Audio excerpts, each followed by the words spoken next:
जय जगन्नाथ। स्वामी स्त्री मध्यरे झगड़ा लगी स्वामी रागरे ऑफिस पलाई गले। 10 मिनिट परे स्त्री ता स्वामी को कॉल करी कहिला, तुम संसार तुम झियो पुओ को छाड़ी देई सबुदिन पाई मु चाली जाउछि। स्वामी कहिले ठीक अछि जा बोली कही कॉल काटी देले। काहींकि ना तांकर विश्वास थिला जे से कुआडे भी जीवेनी। दीपहर लंच ब्रेक रे स्वामी जेतेबेले ऑफिस रु घर को फेरिले देखिले जे तांक स्त्री कुआडे भी जाई नाही, घरे ही अछंती। आउ रोसेई करी टेबुल रे सजेई रखिछंती। आउ एइटा हेउछि स्वामी स्त्री भितरे थिबा भल पाइबा। एहा परे दुई जण अलगा रूम रे जाई सोई गले। केही काहा सह कथा हेलेनी कि केही काहा को खाइबा पाई भी डाकिलेनी कि निजे भी खाइलेनी।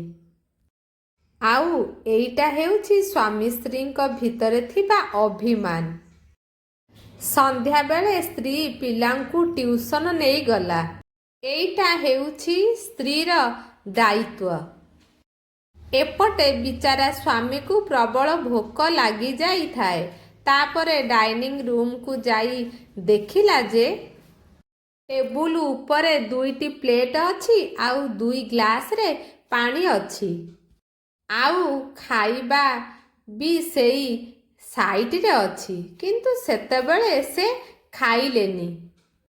भाबिले स्त्री आसिले एका सांगरे खाइबा आउ एहाकु ही कुहंती अपेक्षा।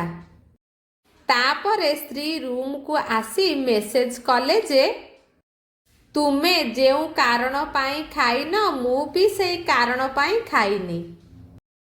आउ एहाकु ही कहंती परस्पर प्रति प्रेम।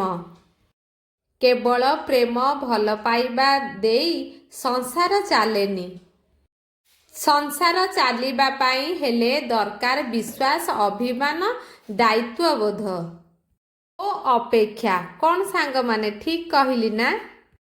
कमेंट रे आपणकर उत्तर लेखिबा को अनुरोध। वीडियो भल लागिथिले निश्चिंत गोटे शेयर करिवे। जय जगन्नाथ।